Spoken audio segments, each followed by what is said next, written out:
types of treatments that we have in Brazil and how they complement one another. And the moderator of this panel will be Dr. Samuel Falcão Mendes, Director of Department of Entities of Support and Service to protect and fight against alcohol and other drugs of the Ministry of Social Development. Thank you, Samuel. Please sit down. I will call the other panelists and then you can assume. Thank you. I would also like to call Célio Barbosa, President of CONFENACT, National Confederation of Therapeutic Communities.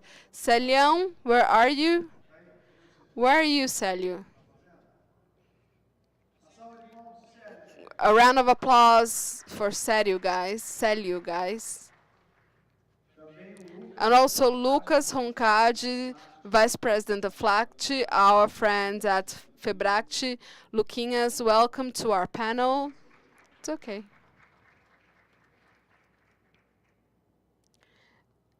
And also our friend and partner who will help us a lot with his experience in this panel, Dr. Cláudio Jerônimo, Technical Director of SPDM, which is the Paulista Association for the Development of Medicine. A great round of applause to Cláudio, who came to a panel in the morning, and he's coming again. And this is something that is very huge for us here, Cláudio. All our panelists are volunteers and come here to share, and we really thank them for everything they do for us so that we can do this work. We would also like to call our friend that came from very far away, but is a great and partner, an amazing human being with a huge heart. I cannot speak his language, and he cannot speak mine, but we are united by heart and by the music of Tom Jobim, Faidon Kaloterakis, International Director of the World Federation of Therapeutic Communities.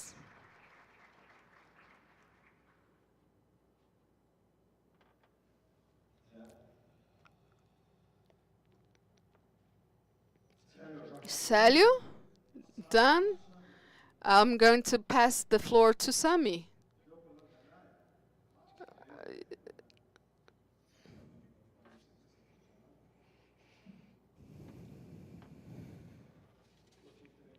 So panel is starting at 4:30. Please end it at 6:30. Okay? Fantastic. God bless you. A great panel. Guys, an excellent panel to all of you. Thank you so much. A great round of applause to begin this panel.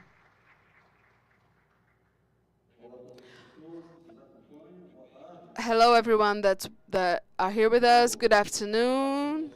I'd like to greet the panelists, Célio, Lucas, Dr. Jerônimo, Fedom, and on their behalf, thank the participation of all of you, and also the invitation of our dear Paulo Martelli, Dedé Martelli, and congratulate them for the 9th edition of such important international congress. We have participated a few times in this congress, and this year, as a mission, we have the mission of the topic is helping people help other people. That's the slogan this year. And that's why we're here. We have several multipliers here on policy on drugs, acting in the axis of prevention, and also social reinsertion and other axes to help people, help other people, people that suffer drug addiction. So I'm going to be very brief in my talk because I will be the coordinator of this panel. And I'm going to talk a bit about our work. The Ministry of Social Development of the federal government also acts in the policy on drugs. But before that, I'm going to show you the several types of treatments in Brazil, which the topic of this panel, such as SUS, Capsador, entities of support, such as therapeutic communities, and the integration of this, how the integration of these services can help recovery on the long term. of chemical dependence. And we also focus a lot on health, mental health, and mental ascension to offer integral care of people that are suffering psychologically and with the recurrent needs due to the use of alcohol and other drugs. Dr. Geronimo will talk a bit more about this. He's a psychiatrist, and we'll talk a bit more about this. But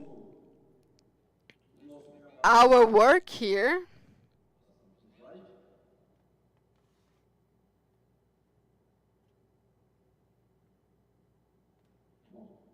okay, with the guarantee to constitutional right, the care to mental health, this is the duty of the Brazilian state that has to provide dignified solutions to the entire population. In Brazil, it's a law to have intersectorial and interdisciplinary, transversal assistance because each user has a specific situation. They will search the specific services according to their needs. And so, but we have a broad network of equipment capable of supplying their needs and offering adequate system. And there's this note below. When we talk about mental health, we need to also note that assistance in Brazil involves the three spheres: federal government, the states, and the municipalities. When we cross our country in events and seminars, we see that sometimes the federal government carries the heavier load, or maybe the state government. We have to understand this, the responsibility also of municipalities in the execution, in the application of these policies.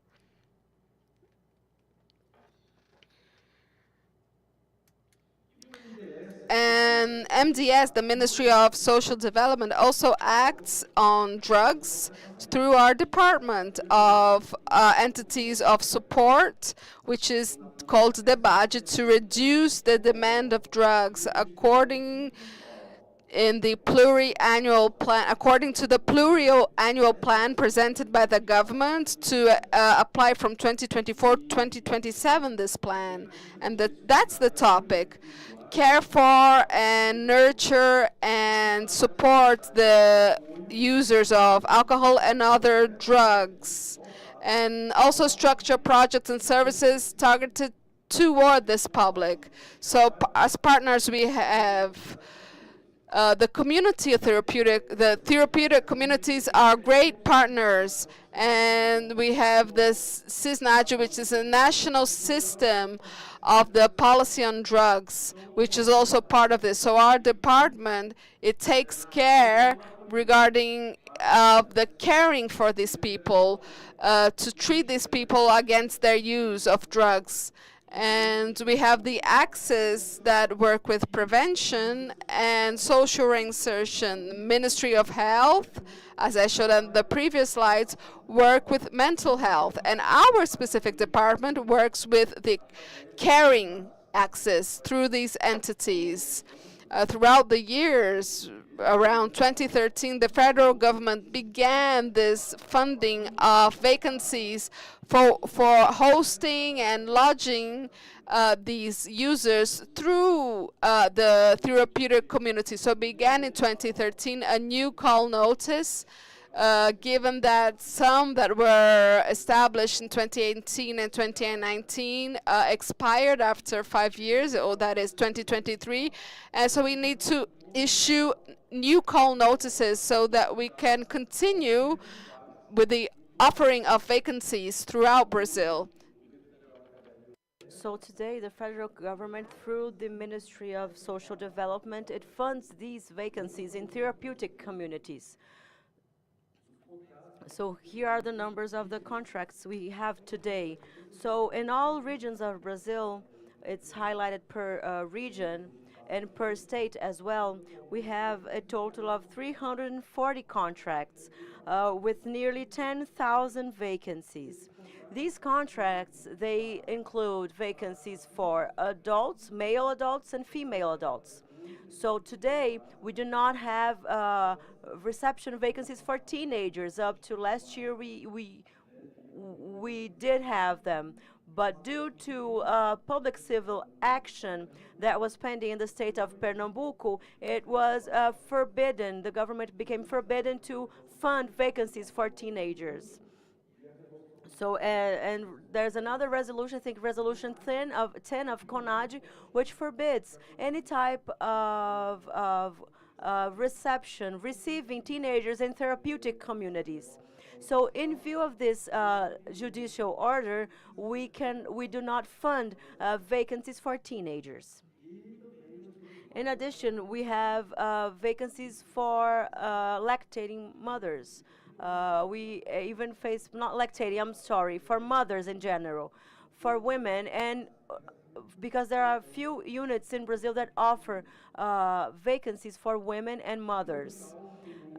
So we have a public notice that we will for to accredit 441 entities. So we still have 441 accredited and a total of 10,817 vacancies. This is also distributed per region and per state.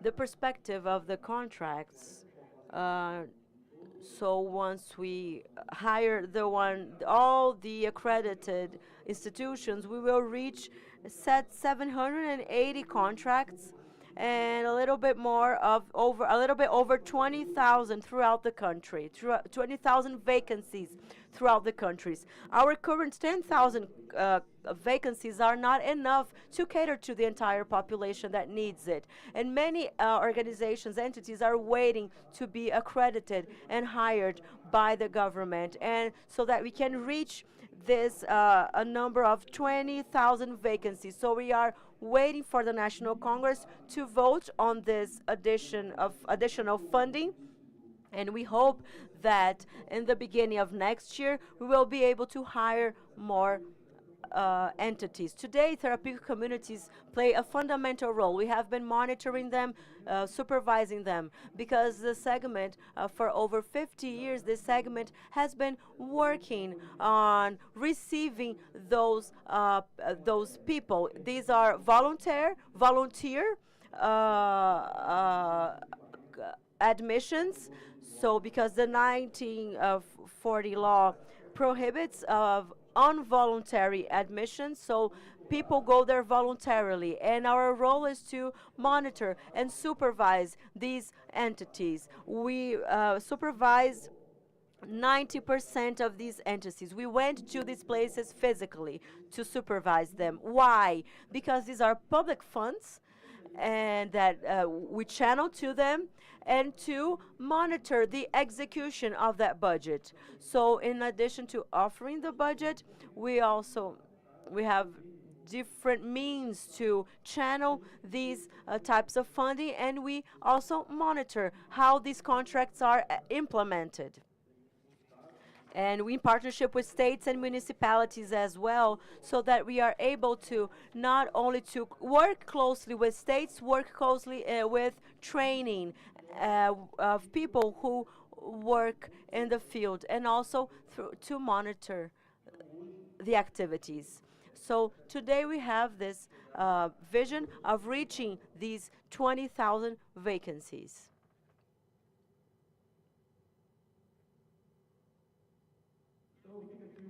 So here's the address of our department. We are located at the Ministry, Esplanados Militares, Block C, room 450. This is our contact, our telephone. We have an email, agenda.depad@mds.gov.br, so we can answer to any demand from municipalities and states, so that we can deepen that partnership in these policies that aim at social reinsertion. So my time is nearly ending, and I will give the floor to, so that he can even add to what we just said here. So Dr. Geronimo, he's a psychiatrist, and he will talk about, is your slide ready, doctor? I'm going to talk about types of treatment. Are you going to use slides? Yes, you are. Okay, I will. Okay, great. Thank you very much.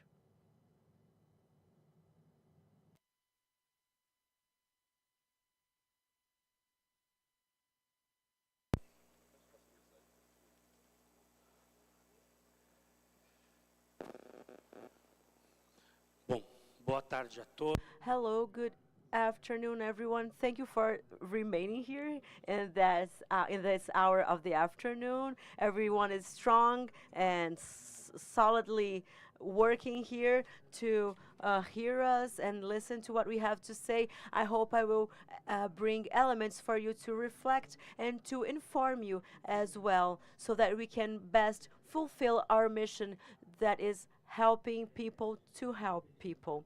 So I'm very glad to be here, be part of this panel, together with extremely competent professionals whom I admire very much and with whom I've learned many things, even though I didn't know them in person. So I've learned a lot.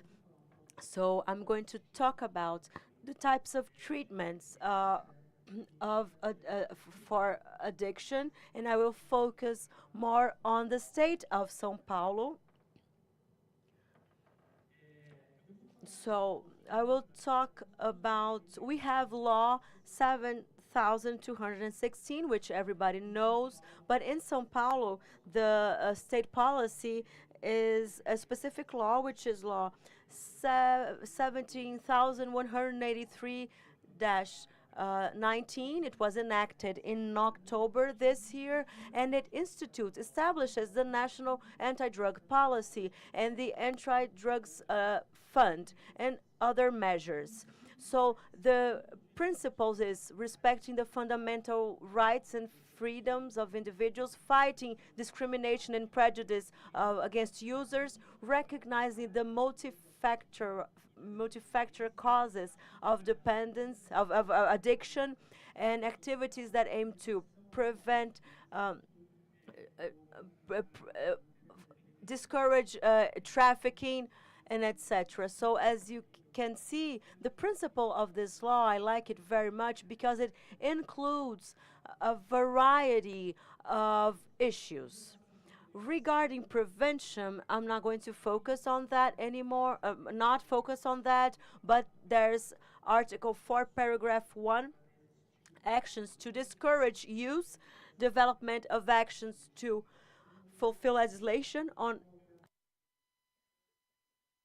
education, dissemination, and support to initiatives. This has been already discussed in a panel today earlier. What is done as in prevention initiatives in the state of São Paulo, especially in the city of São Paulo. I will ask you to deal with the slides because I'm not good at that, please.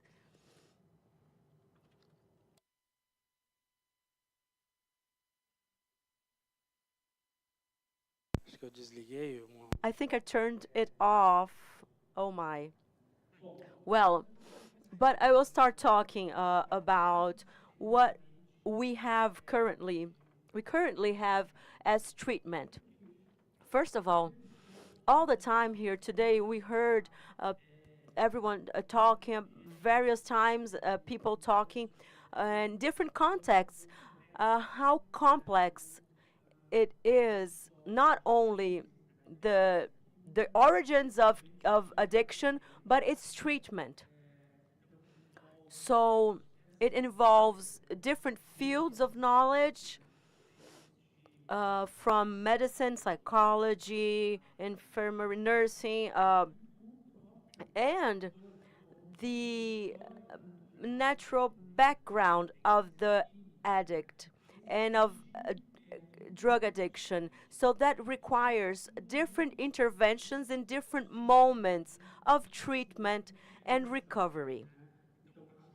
So the patient's journey in recovery is extremely broad and must undergo and be in different health services, different health professionals in different moments, at different stages. So if one health institution tells me it is able to solve all the issues of an addict at all possible stages and stages it the person undergoes throughout his their recovery journey, I will be highly suspicious.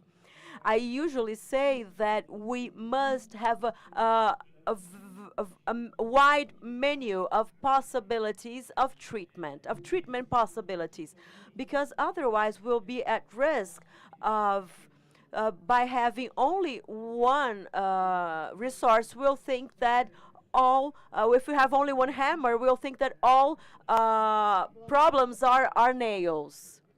So sometimes when an addict has a more social related issue or family related issue, or sometimes he needs to be admitted in the hospital for a disintoxication moment, or he needs to be socially received, or either in therapeutic homes or therapeutic houses, assisted housing, or in therapeutic communities. So, next slide, please. So, I will uh, talk about what we must have as good practices. What are the ingredients of good practices, and what comprise addiction? So it's a complex disease, but it's treatable, and it affects the brain. So addiction is a brain disease, a brain illness. It affects cerebral circuits that are important, especially those regarding reward, decision making, executive impulsiveness, among other cognitive alterations. And all of that must be taken into consideration. That's why there's no one single treatment that's appropriate to all individuals, or to one single individual in all of their stages in their recovery journey or treatment journey. So we need to have many options regarding good practices. Another aspect that works in when treating addiction, not necessarily the treatment must be volunteer to be efficient. It may be involuntary. The law, we have law basis on the law, for the grounds on the law to do that. There's a protocol to do that properly, respecting the rights of the individual while preventing outcomes that are extremely negative and possibly fatal while that person is not in the conditions, in its full mental conditions, full. So, due to the use of drugs, most hospital admissions, involuntary hospital admissions, become involuntary, or they become voluntary. Most of them, 90%, become voluntary. And this involuntary admission must be evaluated on a daily basis, moment by moment, combined with, it must be combined, it must be must be communicated to the public prosecutor's office, and as soon as possible it must become a voluntary admission. Previous slide, please. Yes. So treatment must supplement the various needs of that person, not only their drug use. I usually say that usually addicts, when the person fractures a bone because he was hit by a car because he fell because I mean he might have infections. Sometimes the person shows up at the unit with his foot all infected for walking barefoot on the streets.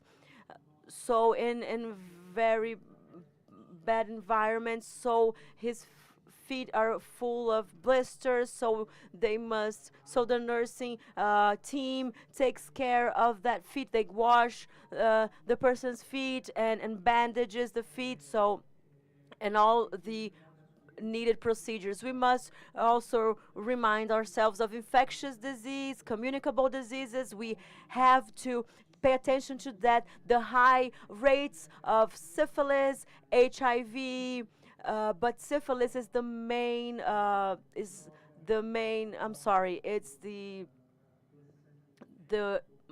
most infectious disease with a high incidence rate among addicts. Those who go to the hub, for instance. So, so it must include all of those needs. Treatment must be during a suitable period, a suitable time, so that it can be efficient. It's of no use if I stop using a drug for 1 week, because in 1 week it's a brain disease. You do not recover your cerebral biochemistry in 1 week. So the use of drug, it destabilizes the cerebral biochemistry of the individual, and to restructure that back, the medicines will not work alone. So the medicine we give in psychiatry, that medicine alone will not restructure a person's brain. It will promote a biochemical environment for that. And the response of the individual to that new biochemical environment will restructure the person's brain functions. It's not the increase in serotonin that will help you improve from depression. So we have that on the day you take your first antidepressant, but you will only recover from that 15 days up to 1 month using that medicine, because that new biochemical environment will help your brain to regulate itself with its receivers and etc. And it will restructure not only the brain biochemistry, but the components of a person's brain and etc.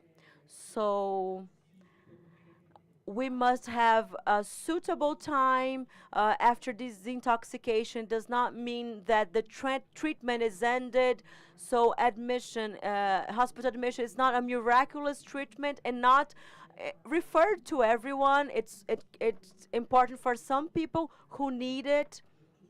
I usually say that when a patient arrives in my private practice or at the hub for treating alcohol and drugs, the patient gets there, and in the first 72 hours we stay there some hours for us to see which are the patient's needs, because when we get there at the door immediately, we want to admit everyone to the hospital because everybody is really, really bad, in a bad situation. But if you let that person there from 24 to 72 hours, you are able to see if he will develop an abstinence syndrome, or if withdrawal syndrome, I'm sorry, or if he needs a social support with more protection. So it will go to the person will go to a therapeutic community, or if that person has that support at home but was disconnected from home for using. So we can ask these people reconnect family and the individual, and the person will go to CAPS for treatment. So we have these various possibilities, and that's why it's important, I believe, when we remove those individuals from the scene in which they use, as we do in São Paulo. We do not make a decision at the moment to refer to CAPS, to refer to a hospital, if it will be voluntary or involuntary. We wait. The person get better, we evaluate, we test the person. The person might have tuberculosis, and the person will need to be isolated.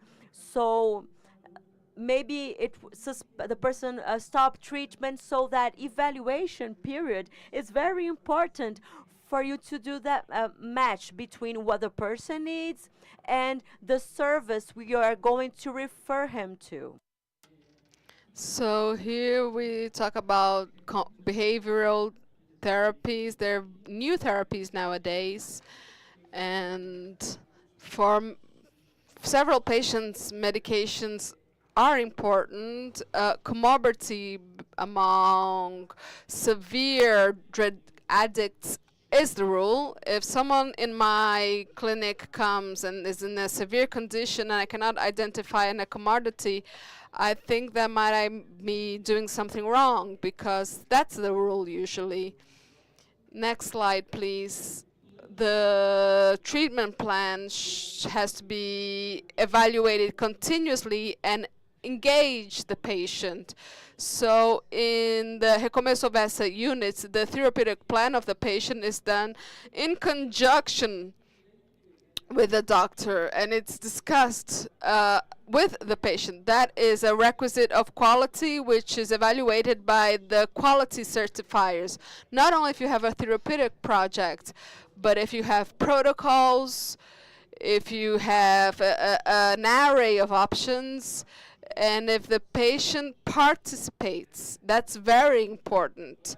In November, I will the Recomeço Ver unit will receive an ONO Vista. We are a service that is on a level 2 certified, and they're going to evaluate us, this institution ONA, and they evaluate us frequently, and I need to have documented that my therapeutic project was discussed with my patient and he actually participated in his treatment.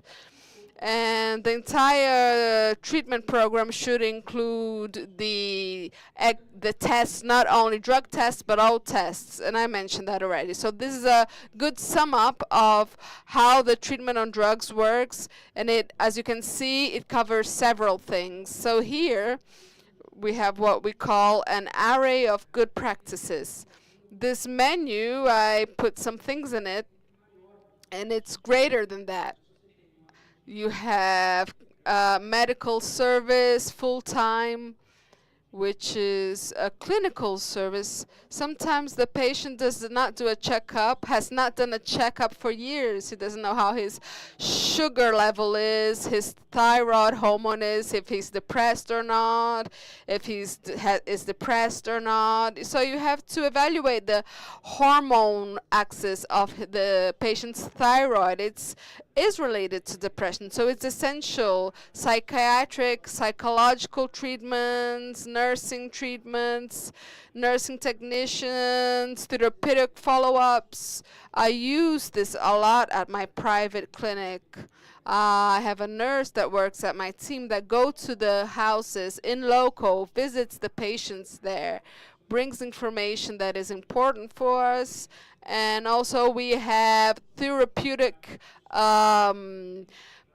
supporters also. I also do that at the Começo Elvese unity, not just at my private clinic. At the unit, we also have nursing technicians, and they are in constant contact with the patients, especially because the unit is where the patient is living for 1 or 2 years, and if he needs, he will have the support of the nursing technician or for a supporter, a therapeutic supporter. So we do, for example, the urine exam, urine test to follow and monitor. One of the principles that I didn't mention yet that's written there, neither principle, is that monitoring the use of drugs is an important aspect.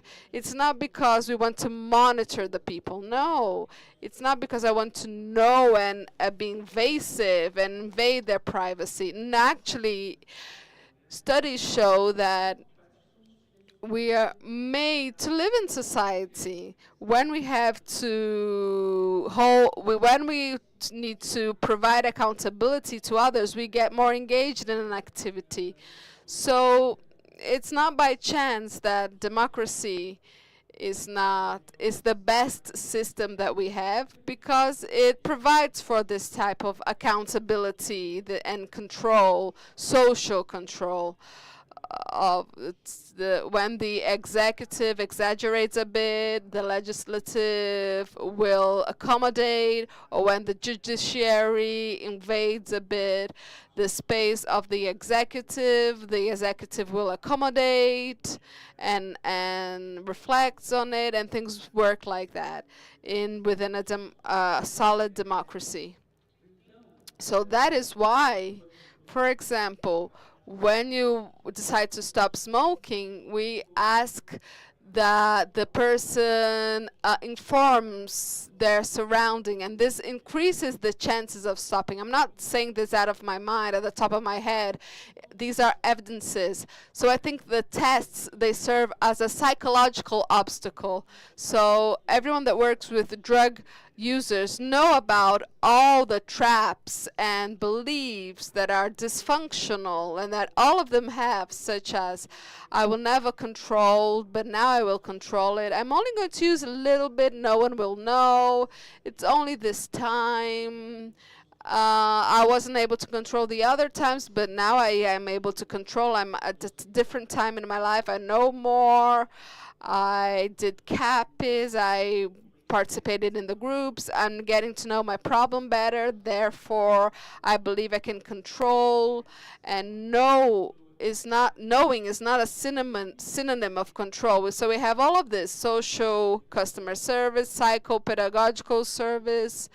Sometimes you need a hand. We're talking about teenagers being treated. I don't know how we can treat teenagers if it's not an integrated manner, integrated with the school, the family, and sometimes the psychopedagogical is important.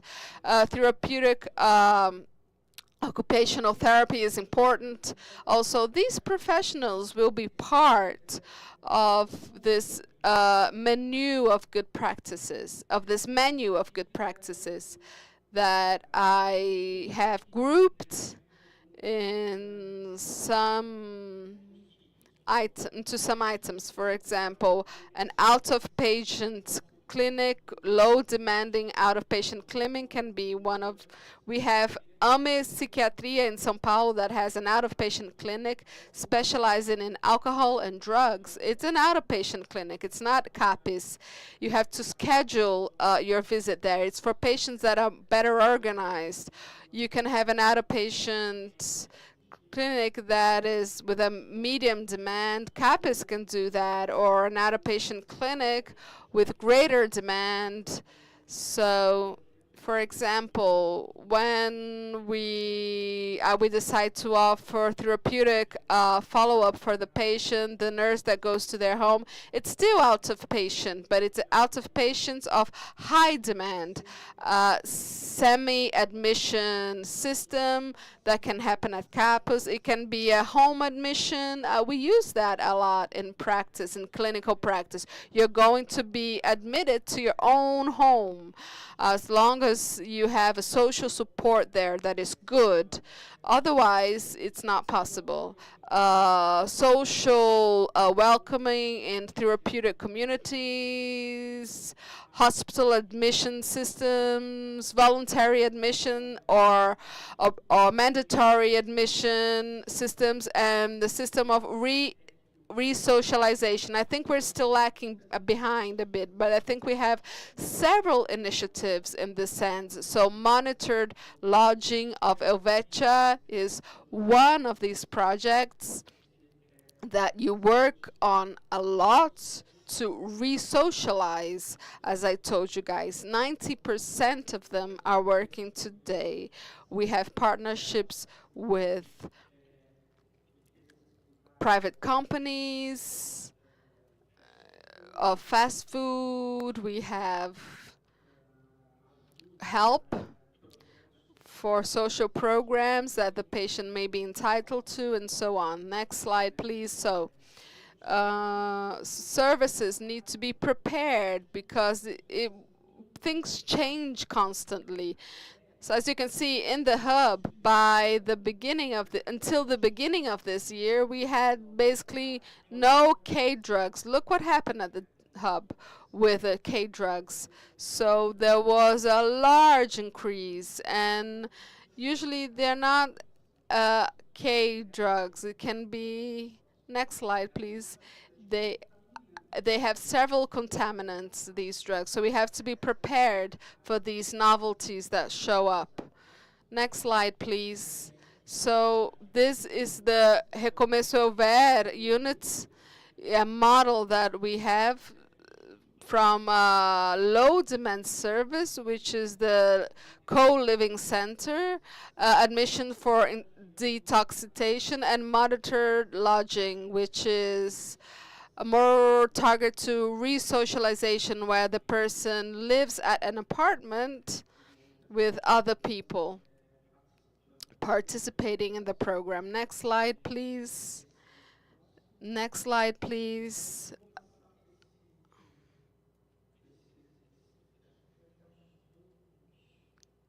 We have two, well, let's try to show this film.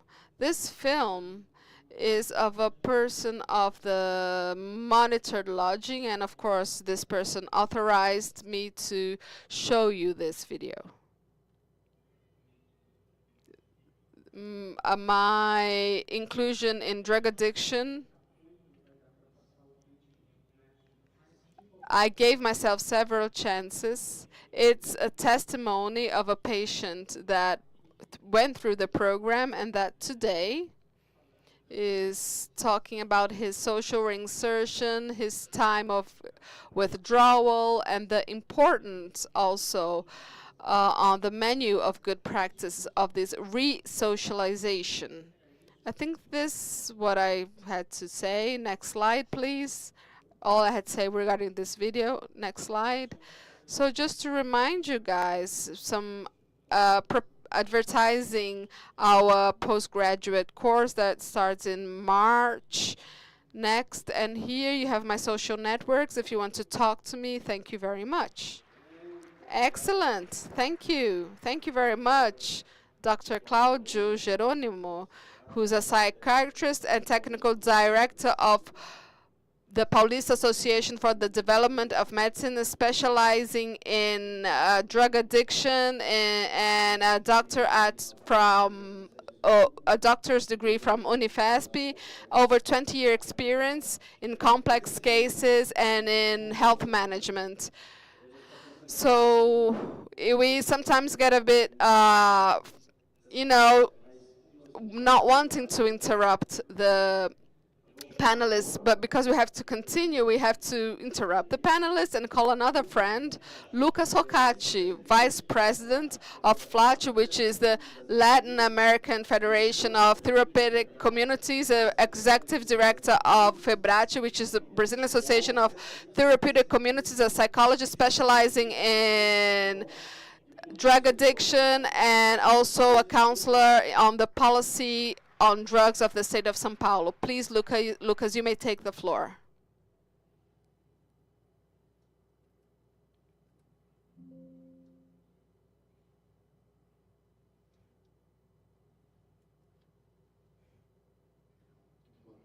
Good afternoon, everyone who are here. Well received by Sami. Thank you very much. It's an honor to be here with each one of you and help Freemind for the opportunity and try to stick to my time as we scheduled. And I'm going to emphasize the representativeness of the Latin American Federation of Therapeutic Communities, founded by Father Haroldo and Father Gabriel Milha, and FLACT was founded in 1987 in Brazil, in Campinas, a bit before that, a bit before the foundation of FEBRACT, which was 1919, and this movement authorized and ratified our ethics code in 1994, which is the first documentation that compiles the role and the operations of therapeutic conditions communities in Brazil. This year, we are releasing our 8th edition of our code of ethics. So to talk a bit about the type of treatments, I'm happy that Claudio spoke before me because he provided great context for what we have to see. To talk about treatment models, recognize that at the international level, Claudio brought some NIDA principles for us. At the international level, there is regulation reference that tries to see quality in treatments. So here I cited on EDC or CCAD, a great partner that we have, FLACT, Copolagio, the Colombo Plan, WHO, mechanisms that looked at the users of drugs, alcohol, so that we could find parameters of what to follow. So I'm going to base my talk on what we have as reference, and not just my perception on this phenomena. I start bringing this reference of a flow model, that we could think upon as several services that are available. When we talk about models of treatments, we can think of the types of interventions. So I'm going to complement with the types of services available of what we have. So when think what interventions a user can find, we have a very well structured network, and its planning, influenced since the psychiatric reforms from the several movements that provided the agenda in Brazil. And it's clear to me that it's not all municipalities, not all states that can structure themselves this way. From the development to the implementation of the services, there is a huge gap in Brazil. So it's not the reality of all municipalities. But if we think, I'm going to talk about São José do Rio Preto as a reference. It's my hometown and where I live. And they have a service that is in contact with the users where they live, and there is a basic health unit at their disposal. Also a reference to attention beds in hospital generals. We have some good examples there at this town. The possibility of a so-called as social center for people that use alcohol and drugs, and central for the regulation of ambulance services, the inclusion of a therapeutic community. So in this town, we have an array of services that allow us in the evaluation and in the caring process understand where this flow is, so that we can provide these people that we serve. So even we have an origin or a more specific actuation in a specific service, I have an expertise that is more more directed to therapeutic communities and the republics and so on. It's very clear to us, it's already in practice, that we are not a door of entry service, that we are a resource, one of the tools, one of the possibilities that a user can access. And although it has been frightening to us at the beginning to think about that, I think there's a certain type of feeling of being an omnipotent, the more we integrated in the experience we lived in São Paulo of establishing health as the door of entrance and not the therapeutic communities, we broke paradigma and reaching better results. Which I will believe I will bring to you here in my talk.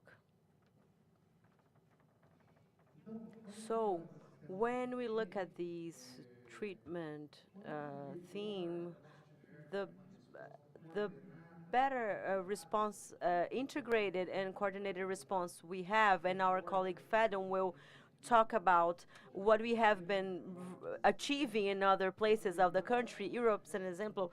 The best, the more efficient, and the better is this dialogue capacity, the better we'll be able to cater to the different groups with their different needs. So there's an individual who can go to an assisted house,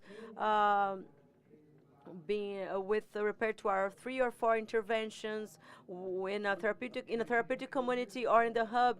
He already knows some, has been through some of the treatment, and if that were integrated to our reality, if that were integrated into our society, we would be we could provide more specific interventions to bring that background the person already has as a way to discuss with her which other strategies we could use in his or her treatment.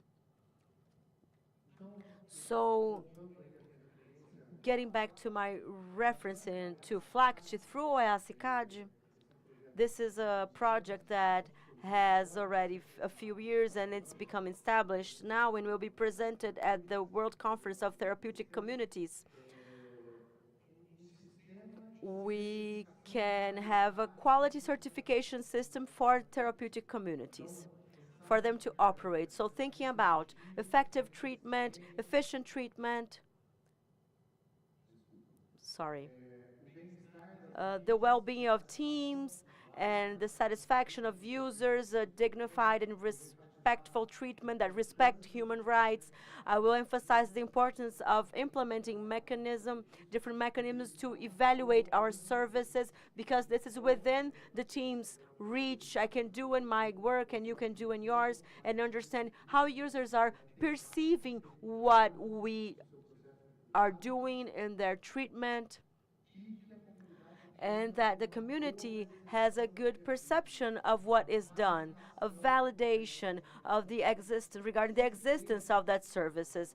These axes of the quality manual, I'm sorry for not having translating the image, but these axes of the quality manual, they are opportunity, accessibility, effectiveness, efficiency, safety or security of that service, and the user satisfaction. So it's to think about a service that has a quality reference and that is able to reach all of these attention guidelines. More specifically speaking about the development of this flagship project as a reference for this treatment model, the process happened through fostering by OEACICAD, which is the Inter-American Commission for the Control of Drug Abuse, related to the Jimena was here, and she spoke to us through the organization of the Inter-American States. So CICAD hired researchers who assessed the Latin America Federation and developed mechanisms of what had to be evaluated and how to evaluate them. So to avoid from that staying only within CAFT, they sought the validation of other organisms, of other agencies. So this is being reported to NDC. OEACICAD approved that reference. So once more, we are expressing what is being thought of about regarding international references to offer quality treatment in therapeutic communities. So a brief spoiler here, the final product of CICAD will be presented in the conference, but I'm going to give you a spoiler of what we are going to look at. We have 17.9% of the content of what's evaluated aimed at promoting health and safety and human rights. So as Dr. Claudio said, in one of the NIDA principles, beyond the specific need of that drug demand, how can we look at that in an integral manner? How can we cater to that individual in what he needs? And the promotion of health, human rights, and safety must be included in that.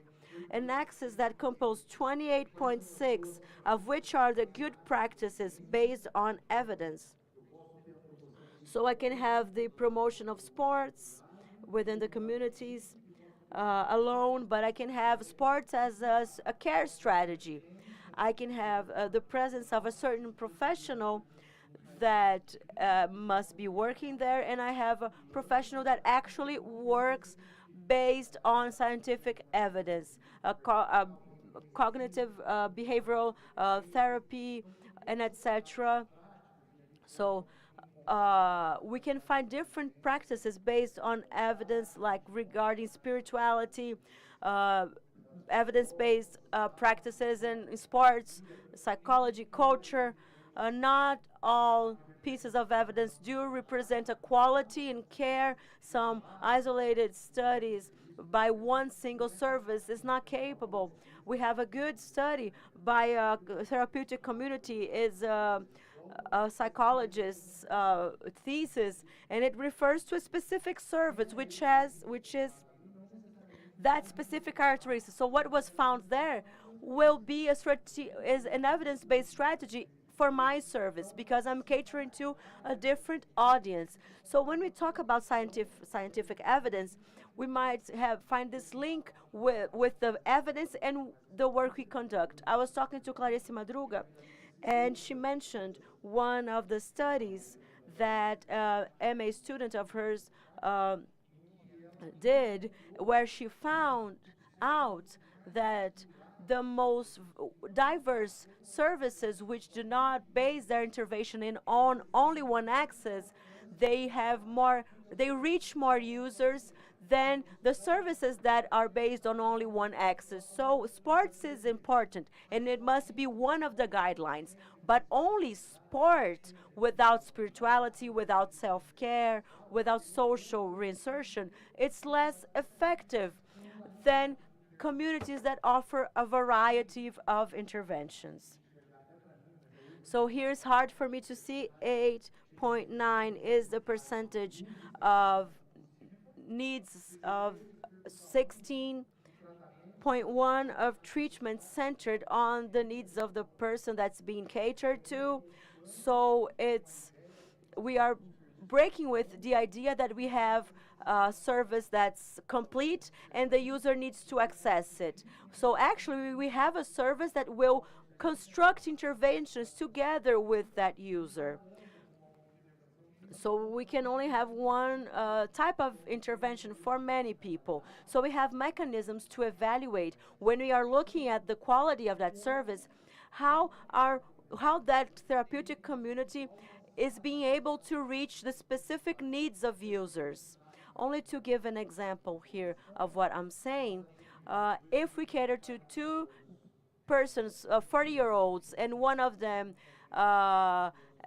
is 5 years out of the school and out of the work market, his need is very different from a person who is 40 years old and is working on a multinational company and lives in a good house and has family and has a job and has money to remain in treatment. They're not better or worse than anyone. They just need different types of care, different treatments.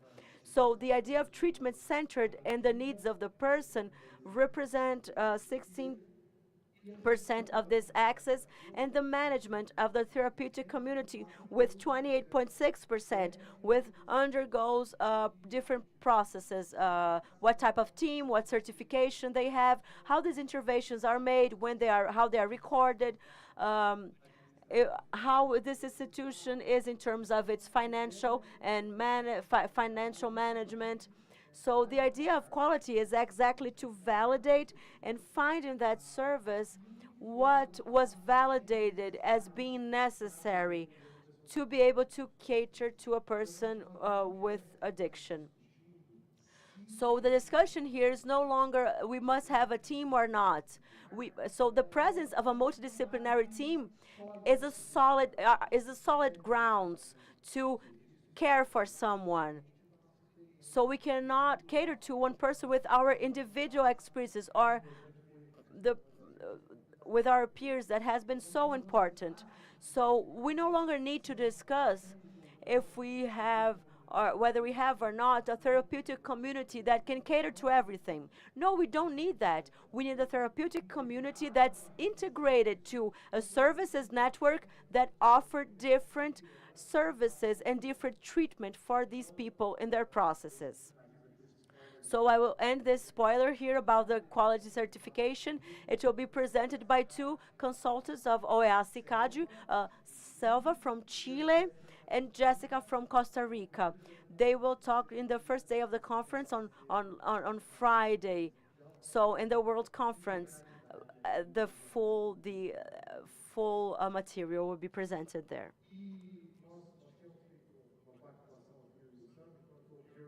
So I'm reorganizing my time here.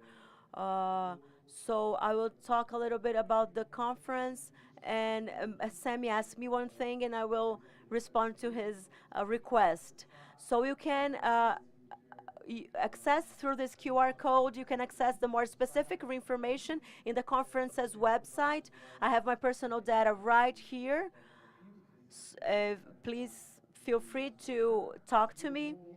And I will emphasize on the conference. We went to India 2 years ago, me and Fadel even, and other representatives. We discussed, and Brazil offered to host the conference in Brazil. This conference is an event of the World Federation of Therapeutic Communities, which here is represented by FEDEN. And Brazil is the co-signee. Will host that event. Due to its exclusiveness in Brazil, I will invite you to participate because possibly we will not have another chance. It's a biennial event that has never happened in Brazil. So probably our generation will not see another therapeutic communities conference in Brazil. It will take place in Campinas from 13th to 19th of December, and we have ensured the presence of George de Leon. He will he will give the closing speech. And he will deliver that last lecture in the event. So in my final minutes here, we talked a little bit yesterday, me, Sami, and Célio, trying to think how important it is. I'm sure Célio will talk about that later. How therapeutic communities operate. We were talking about how important it is stop fighting against or disputing with other services which has explicitly harmed people who need care, who need treatment. And we must find our place, and because we have our place and our importance within that system. So CAPSADE is very alcohol and drugs. It's fundamental for the territory, and there's no way we can offer in the therapeutic communities what they offer in CAPS. And some users who are in CAPSADE and develop their projects and try to apply their strategies, they reach a moment in which they require a more intensive care, in which they need a more intensive monitoring with monitored housing. So they need a place with a team that's available full time for him. So that's when the therapeutic community comes in and is a device of that network. And we have the chance to be there in this therapeutic community as an opportunity to be able to enjoy better what he has available there. So the user that go to CRAS when he's in a situation of a homelessness, he's referred to CAPSADE, and he arrives at the therapeutic community, and then he is able to access his family while in there and be able to talk to his family. So thank you, Sami, for what you said yesterday. I obviously had to redo my entire presentation, but it was very positive because in fact that's the place we must reach. We're not talking about a therapeutic community outside the network, the treatment network. We're not talking about any service that total and can cater to everything. We are a member, we are part of a series of opportunities that we have developed throughout these years. Each one has made its contribution in that process, and we can reach people effectively. So as part of this process, as in my contribution, I'd like to thank each one of you who are contributing for us to make things different and make things better. I hope we can talk a little bit more during the event. And maybe we were, through 34 years ago, we were in a place of omission. 34 years ago, these people who need treatment only went to hospitals and police stations. Now we offer an excellent network of services for people who need and who have problems in their use of alcohol and drugs. Thank you. Thank you, Lucas. I'd like to use this opportunity in the name of Lucas to greet everyone who are part of federations. We have a representative from Febrate, Confenat. I'd like to greet you all, and please, I'd like to greet my colleagues here in the name of Marcelo, who is a federal police officer, the most Paraíba, who's the most beautiful seashore of Brazil. Luis Correa of Parnaíba, I'd like to greet you all. Greet Daniele, who is our general coordinator of our department, who helps us in this work we are conducting. Now I'd like to call Fedon Kaloterakis, who is the chair of the European Federation of Therapeutic Communities. He was the vice chair and he's the manager of federal therapeutic communities. He works abroad, included the Federal School of Judges, the National Academy of Police, University Aristotle, and the University of California in San Diego. He also acts in different international councils. You're welcome, Fedon. I would need a clicker, please. Oh, it's over there. Okay, thank you very much. This goes forward. Okay, yes. Point. Thank you. Buon tardi. Yeah, thank you. All right. I would like to start with a few thanks. I would like to thank Freemind. I would like to thank Paulo and Dede, because it is an honor for me to be invited here. It is my second time. But I would like also to thank the incredible team of Freemind, Samuel, Giseli, the others, the volunteers, the technicians, the camera people, but also the translators. Thank you very much. Thank you. I would like to express my joy and pride for being part of this highly esteemed panel, Claudio and Lucas and Celio. And I would like to thank you, Samuel, on behalf of the World Federation of Therapeutic Communities, which I direct, I'm the director. I would like to thank you for all the help of your government to the therapeutic communities in Brazil. But not only the government, I would like to thank you personally for coordinating this. I am grateful. Thank you very much. Molto obrigado. Okay, thank you. I think he deserves a hand, right? Yes. And I'm not Brazilian, so okay. I noticed that people come here and they tell personal stories a lot. Yesterday, today. So I'm not going to be an exception. I would like to make a confession. I love Brazil. Brazil for me is the promised land. You probably think because I travel all over the world that I'm saying the same thing all over the place. It is not true. My wife is here, you can ask her, okay? I do love Brazil. And part of this love has to do, the other one, yes? Yes, I got it, okay, thank you.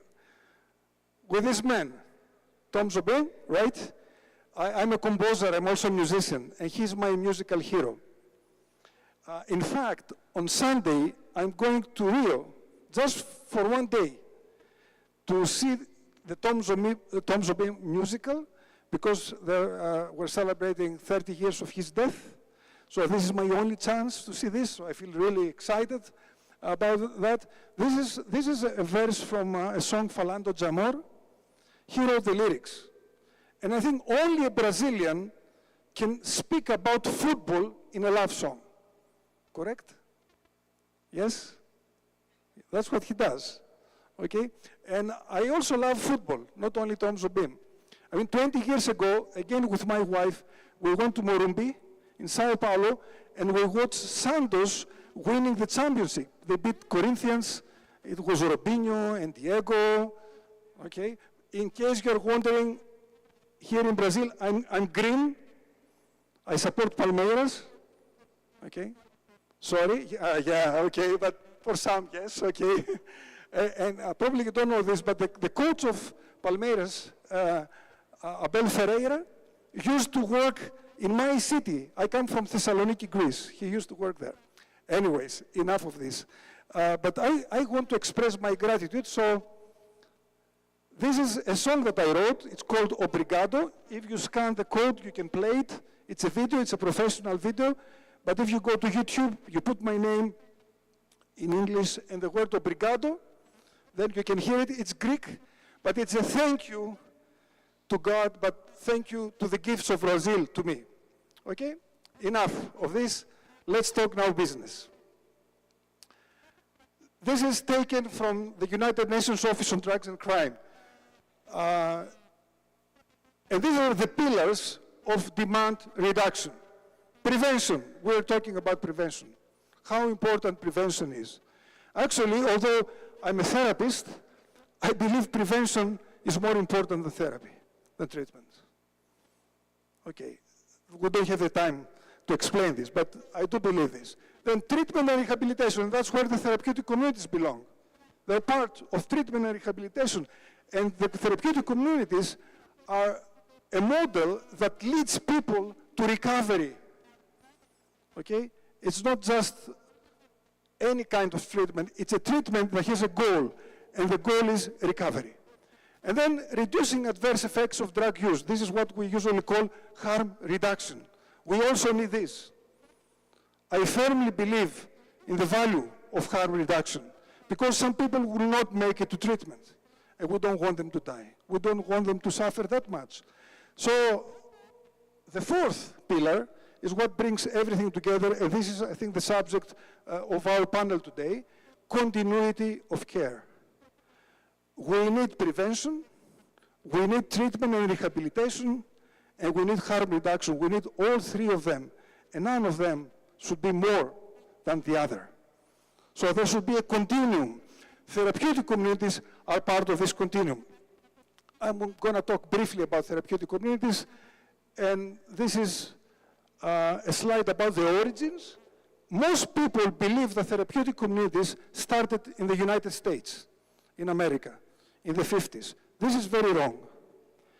We have the first therapeutic communities, not for addiction, but there are therapeutic communities, they are therapeutic communities, 19th century in England, especially in London. Think about Charles Dickens, Oliver Twist, David Copperfield, all these. Probably you've read the books, probably you've seen movies.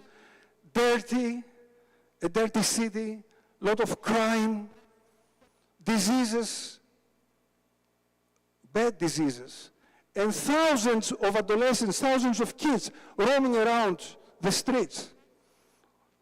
And somebody had to do something about it. And there was this guy who was an ex-army colonel, an ex-army officer by the name of Baden-Powell, who had an idea. He said, I'm going to create an army. I will provide structure to these kids and give them a meaning. So he created the Boy Scouts.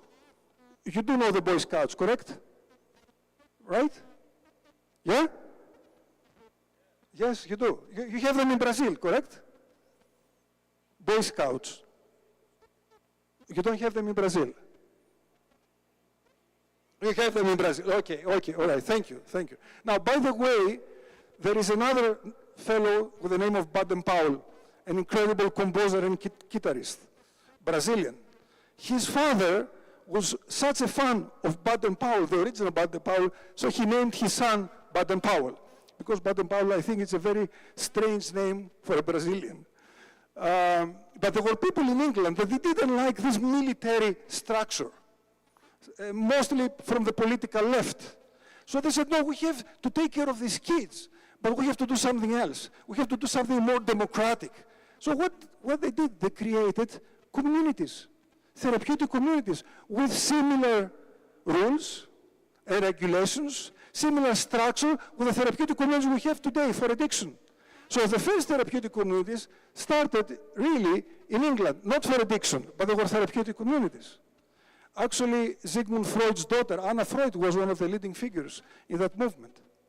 Still in England, later on, 20th century, right after World War II, what happens? Many people come from the war, soldiers, traumatized, psychologically traumatized, emotionally drained, and they need to be taken care of. They need something. So they have military hospitals, and the people organize for these soldiers, again, therapeutic communities. And what is the difference? They're not the psychiatrists, the experts, or the psychologists, or the social workers who do the healing, but it's the community itself. They organize these people in a community, and the healing comes from the group. And in fact, the term therapeutic community is coined for the first time in 1946 in an article by a fellow with the name of Thomas Main. So for the very first time, we have the term therapeutic community in 1946. But then we come to America, and from the self-help groups, the Alcoholic Anonymous and the Narcotic Anonymous, in the 50s, in California, hippie movement, we have the very first therapeutic communities for people who are addicted. And this is the guy who started the first therapeutic community, which was called Synanon, Charles Bederich.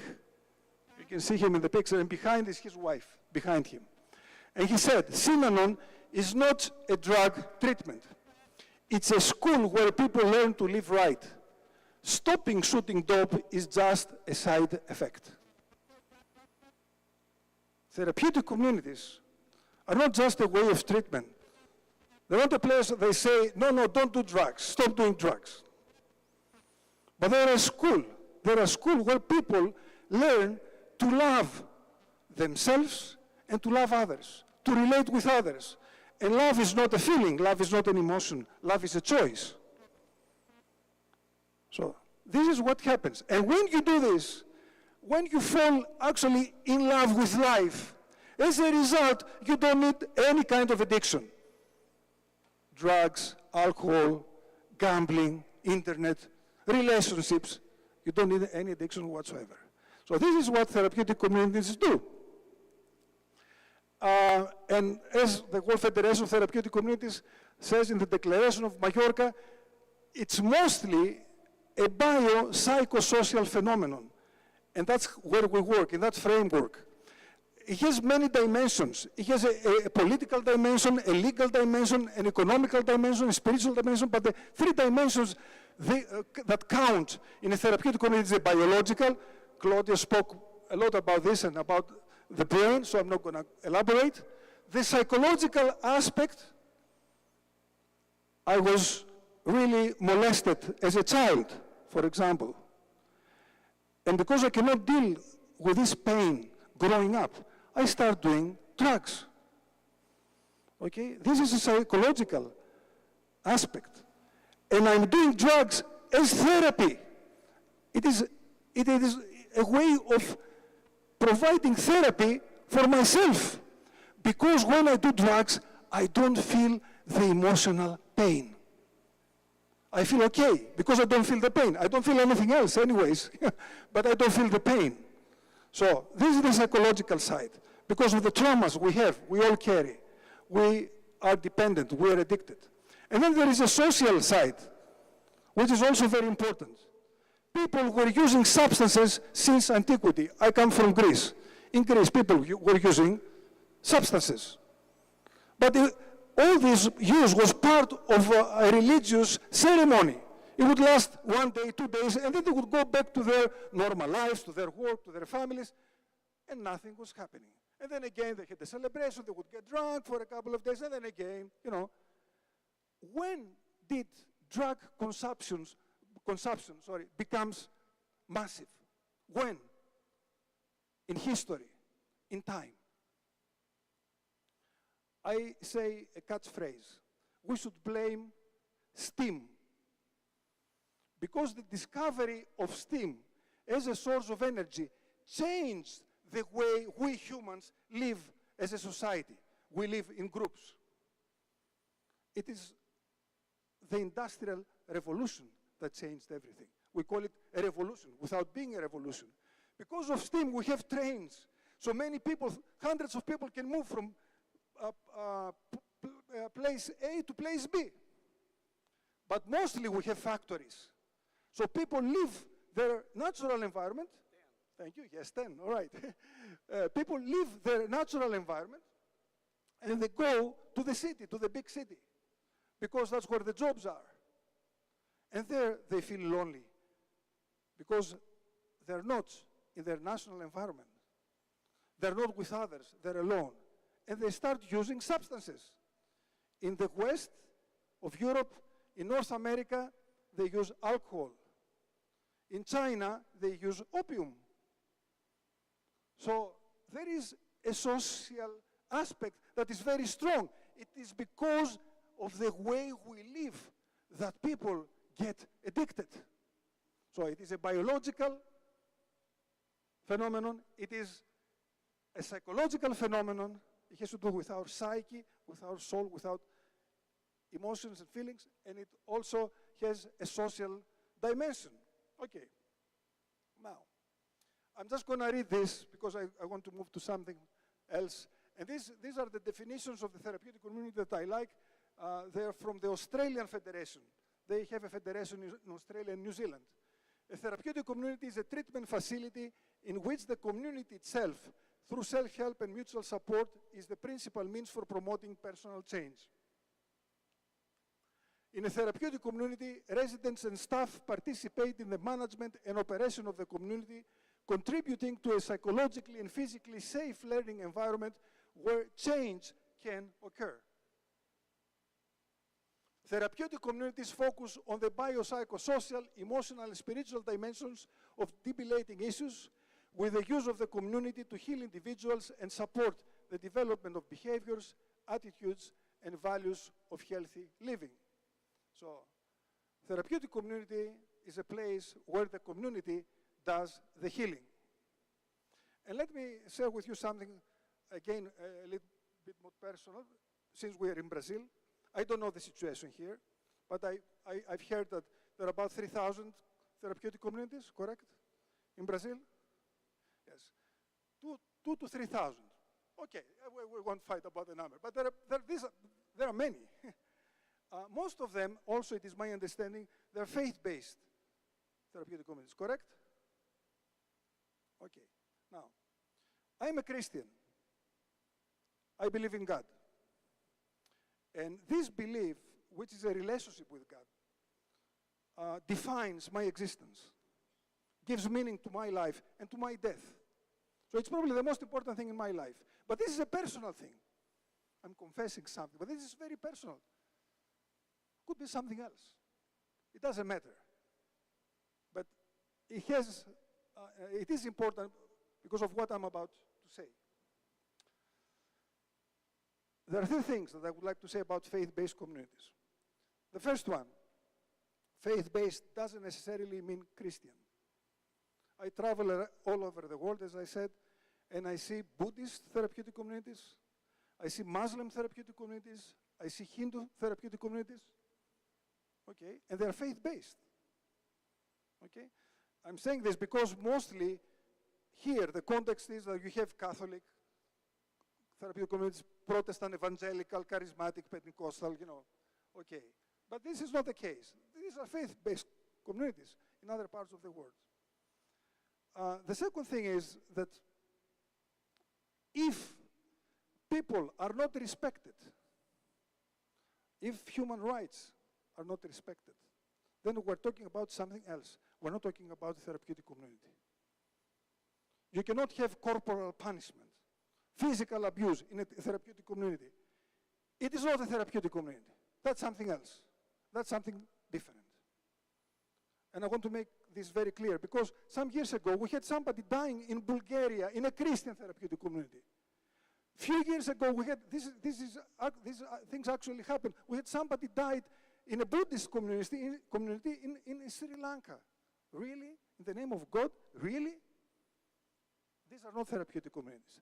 And the third thing is that faith-based, in my mind, means evidence-based. It's not because my ideology says this or that, or my faith. It's because I do the research, because I seek the truth. And then I correct myself, I monitor myself, I make an assessment, I evaluate, and I go on. Okay? That was more of a personal comment. I know you had a question, you asked me a question, should I do it now? You asked me a question before about Europe, about the situation in Europe. Now? Now, do it now. Okay, all right. The situation in Europe is a little strange. We're talking about mission and omission here, okay? And in Europe, I think, as far as treatment is concerned, we didn't start in the right way. Because of the war against drugs that came from the United States, we reacted to this. We didn't like this. We thought it was not very democratic. I think the war on drugs is a very stupid idea, very stupid concept, and that's what we thought in Europe. But we went to the other extreme in a way. Because we said, okay, we have to develop services, but in order to develop services, we have to find out what services, so we have to ask the people, the persons with the lived experience. Okay, this is very democratic. You don't just ask psychiatrists or psychologists or social workers, you ask the people who have the experience. But what we did in Europe is we went out and we asked the people in the street. So the services that we designed were mostly to reduce harm. So exchange of needles, but drug consumption rooms, and this was the case for many years. Because what we did was wrong. We forgot to ask the persons with lived experience, like people who have recovered.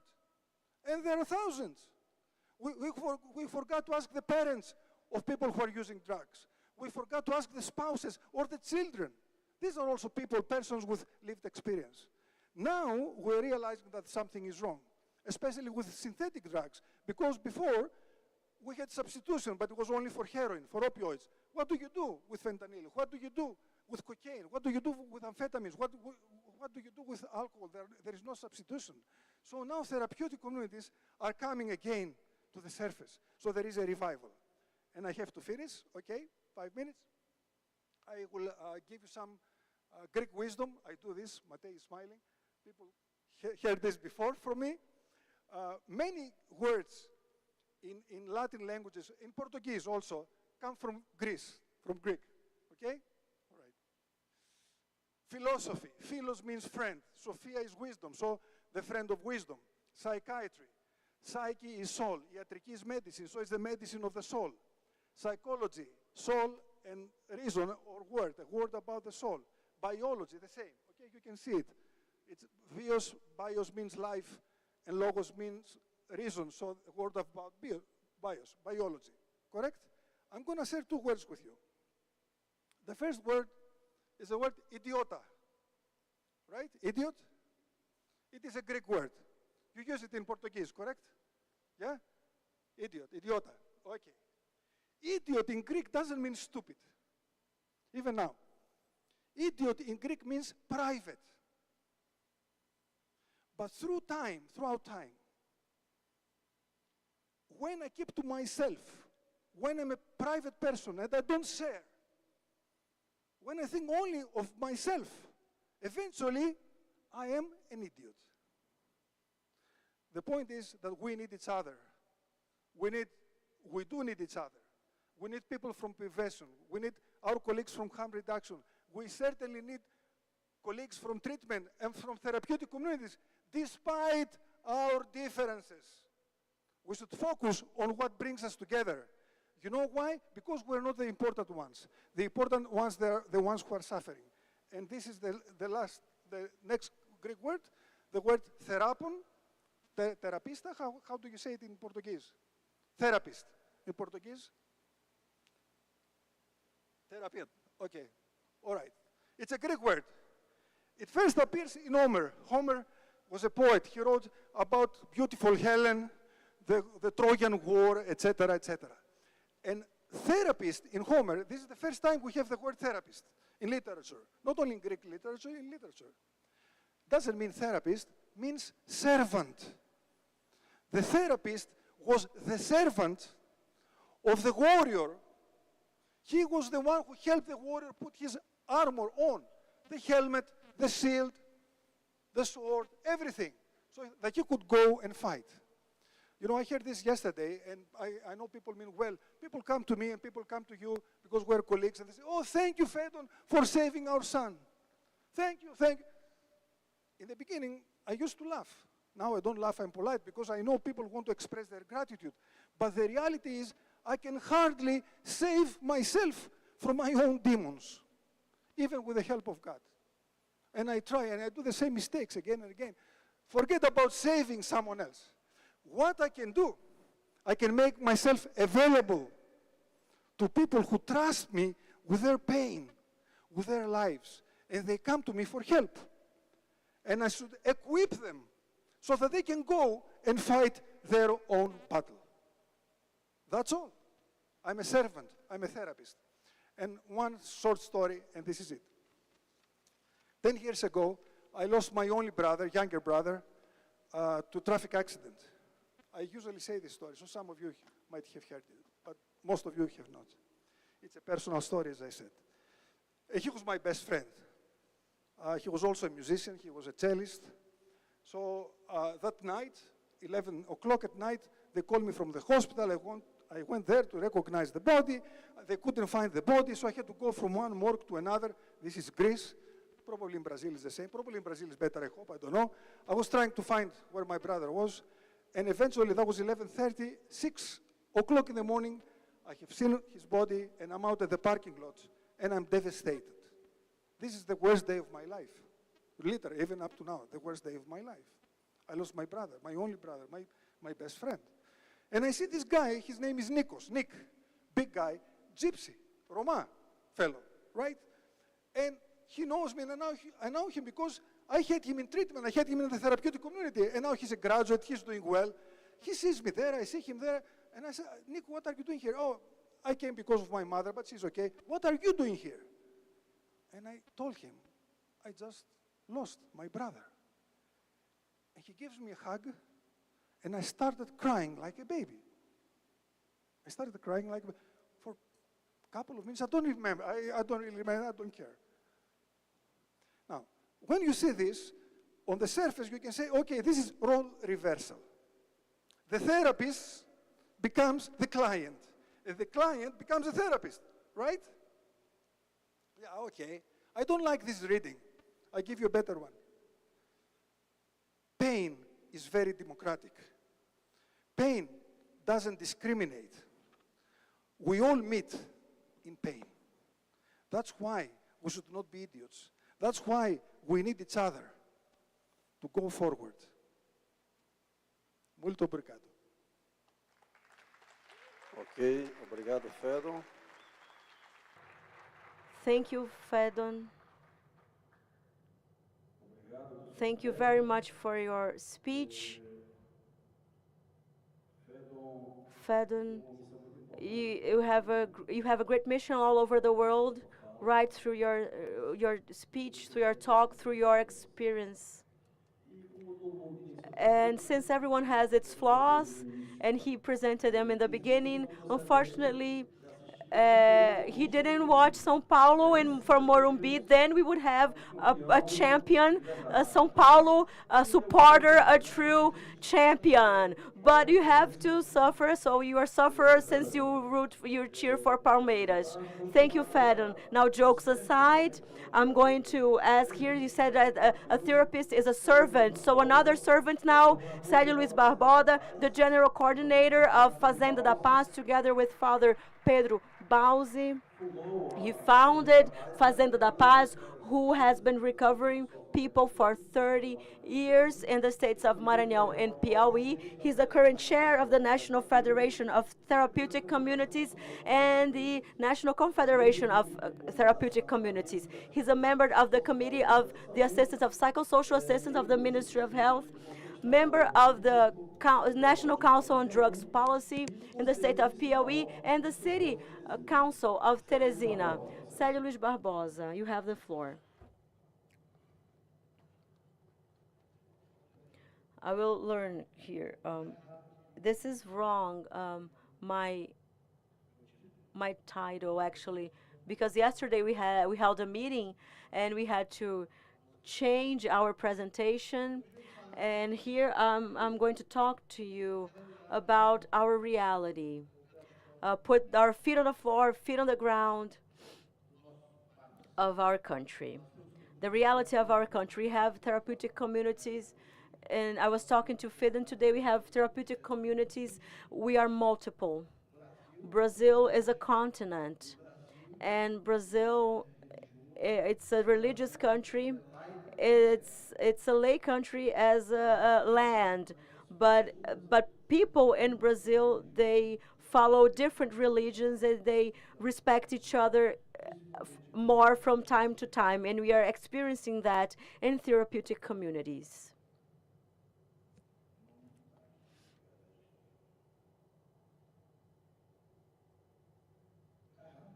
It's not right. It's not my presentation, but let's go. I can talk to you fully. Just as Paulo told me that I don't need a presentation. Okay, let's go. I came here to talk to you about our reality. It's difficult to talk after Lucas and Claudio, Ferdinand and Samuel. But I'm here to talk to you about the mission and omission. Who has a mission here? Please raise your hand. What about omission? What's our omission? What about our omission? We all have omissions. So this theme has everything to do the work conducted in therapeutic communities. We are experiencing a sad moment in our country.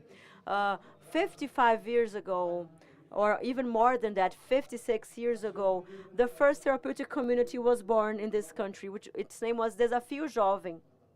I'm terrible at keeping names, but that was it. And it was created in Goiânia. Free young people. So, and we received first, we used to say that we treated, we offered treatment. So the prayer, work, and discipline, that was the treatment we offered. I'm from that ancient times. That's how I recovered. But time changes people. And when people change, we who are here in our mission, we do not keep in our heads history. We have great personalities. Peter Adalberto is there, Mauricio Lander is there, Rodrigo is here, Don Eneide is here, and many people. Lucas is here, and we forget about history, and we let everybody forget about our stories, and we don't work together, and we don't work in unity. I was talking in my meeting with Fedon. It's no use for me to want to work together if I consider my knowledge greater than yours. My thesis, it was supplements each one's thesis. My thesis cannot work alone. There's no therapeutic community better than the other, or CAP services. What we see is lack of equipment, lack of resources to operate. But the ideal of each one being built, we left everything aside. I went to an event very silly. I was called a dinosaur, a caterpillar in an event. Why am I a dinosaur? Because I have been working for 40 years. I'm a recovered person. I'm not going to say that, Mauricio. I've been recovered for 40 years in a therapeutic community in Pedro Leopoldo, and 37 years I've been working with national drug policies. I saw everything happen. But we who are from therapeutic communities and we who work with anti-drug policies, we live a mission. Why, Célio? Today, I saw today we have laws, we have rules and regulations. We have the Piauí letter, who was written by those men I mentioned. That law is very important. And it's very clear that we receive people and health treats people. That's very clear in the law. It's very clear in the resolution 29 that we as therapeutic communities, we must have a person who with higher education, with knowledge on the use and knowledge about addiction. But we in therapeutic communities who are managers, we understand that we must bring a professional to add up to our equipment, to our service. But no law requires us to have health in there. No regulatory framework, nor law 3840. But we are able to bring to therapeutic communities health professionals. There's a recent study which says that 70 or 72%, 70 something percent, which are the professionals we have inside therapeutic communities. 70% are psychologists or social workers. But us, as our mission as managers, as bad managers we are, in 2017, there was a survey held about therapeutic communities. And we have to dig that and take a look at that, because the National Health Agency was obliged by the Federal Prosecutor Service to conduct a study. There was 60 therapeutic communities. There was one therapeutic community, if I'm not mistaken, one therapeutic community, and the others were clandestine clinics. Why that therapeutic community was placed there? Because they prayed Hail Mary. And we let a group of people who depend on that, who work on that therapeutic community, and they are harming us until today. Prejudice. I am an addict in recovery. Do you think I don't have prejudice? From where I come from and where I arrived, God enabled me to do so. A person that when that moment it's failing in all senses, where will that person achieve success? First of all, by showing to that person that when he changes his life, it's God. And we suffer prejudice with that. Therapeutic communities are criticized because they say we are churches. We are not a church. We are not a church, but we say that God exists and transforms lives. Many people know about my life. So man brought me here, or the opportunity that God gave us to be here. We are facing difficulties. We are not a mental hospital. I was going to show you a mental hospital. Didn't it work? So I'm going to show you a video. How? How am I a mental health institution? A mental hospital? If we transform lives, if we receive people, give them opportunity to live, to coexist with their peers in a residence, where that person has the opportunity. I am the first therapeutic community in Brazil. I'm not saying that to feel better than anyone, but we saw that back there in the first 4 years, things were different. And then what we saw, we received people and gave them tools for that person to transform itself. But we were only treating the issue of the addiction, only the addiction, and how the person would survive. So if that person had a job, I would say, oh, I'm going to start selling drugs. And now I went to the farm, Senhor Jesus, in 84. Who is going to give me a job after me going to a therapeutic community? So maybe, yes, it's possible to find a job. But today, it's a reality. I was criticized and mocked many years ago, because people were even said me that I was a charcoal maker when I went to the south. So we must take dignity to people, and we are forbidden from today delivering dignity, from offering dignity. We can no longer receive teenagers who are addicts. This is an omission that belongs to all of us. Confenachi and other federations, Ferebapti as well, we work for that not to happen. But what about us who are managers of therapeutic communities? Where we were at that moment, people call me. I cannot hang up the phone. People call me in the middle of the night saying, "When will we have the money?" Life is not resources. Life, and that's what gets in our way, because there are many people who say, "Oh, that guy just arrived in the therapeutic community. We're going to fast." We're not a church. But if he wants to fast one day, it's his personal choice. We must take to people, and that's getting in our way. We are the most supervised institutions in Brazil. So everybody spoke of their realities. I must talk about my reality, our reality in the therapeutic communities in Brazil. I'm responsible for managing various lives.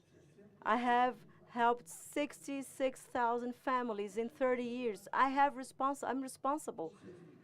I'm responsible for that. You are responsible for that. So we have to work as a federation or a confederation. We have 70% of our professionals are working in our therapeutic community, and our council does everything it can to destroy us. So the first action that will come in the beginning of the year from CONADI is to end with receiving adults, men and women. So we have representatives, state representatives here. What are you doing to receive these people, to cater to these people? Some people need to be admitted for a long time, and the teenager who cannot go to therapeutic communities. That's our mission. Five public defenders in Brazil, and a judge in Pernambuco state who is one of the supporters of the marijuana march, and others who support the legalization of that drug. They legally forbid teenagers from accessing therapeutic communities. Where is he going to be received? Any manager can tell me, please. CAPS, CAPS-E, it's not prepared to receive addicts. CAPS, alcohol and drugs, can only receive 18 and older. So what are we doing? Why are we allowing this to happen in Brazil? We had as the Federal Council of Psychology, a small number of people. This council is there everywhere, asking people to sign and saying that there was in 2017, I was there. If you see the picture, you see me in the picture on the day it was launched. But what did we do to offer the quality service we have to offer? So it's no point for me to stay at home locked in my world.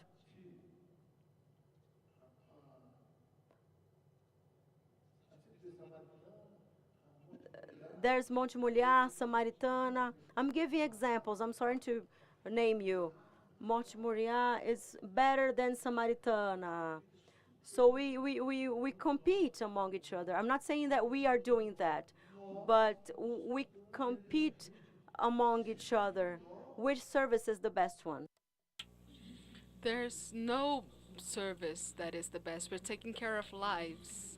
We have to improve the tools, all the tools that we deliver to the person that suffers from drug addiction for him to recover. And one of the tools we cannot leave aside, and one person says we're going to fund lodging at Fazenda da Paz. You're going to do something else. Thank you. No, we don't want that. We cannot generalize. We have a friend from Piauí states.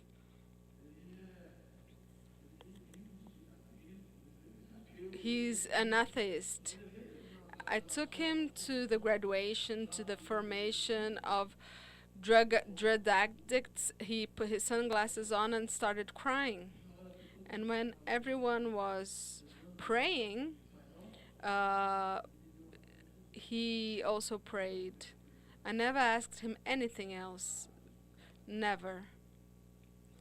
But we were able to sensitize people.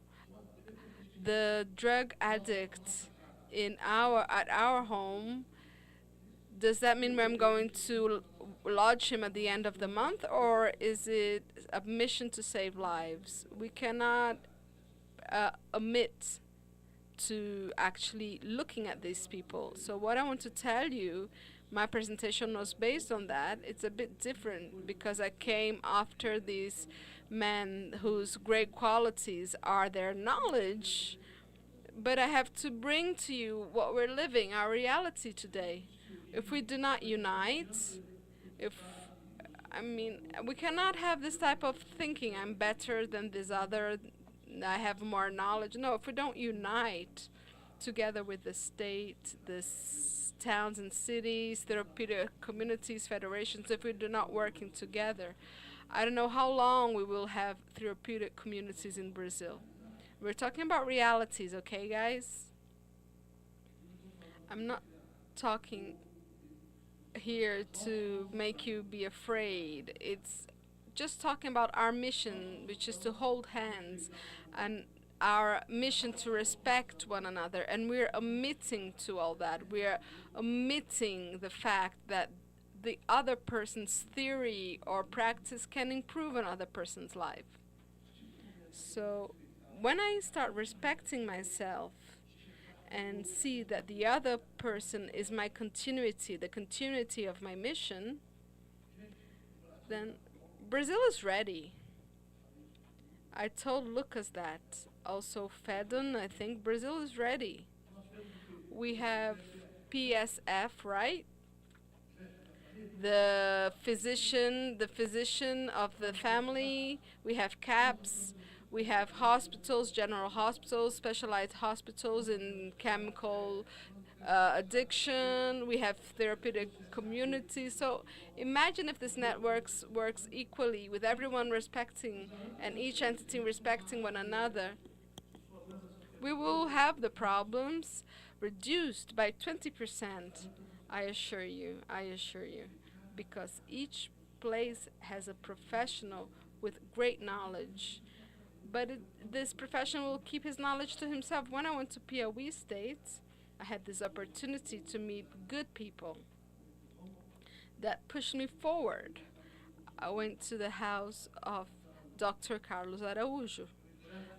I will let you use the farm, but if you allow me to give 2 hours and share 2 hours of my knowledge to you. He's a great psychiatrist. And during 6 years he taught me for 2 hours based on what he knows. So my knowledge I have to share with the other, and this is lacking in our path. That's why we are always being criticized. We are the most inspected institutions of Brazil.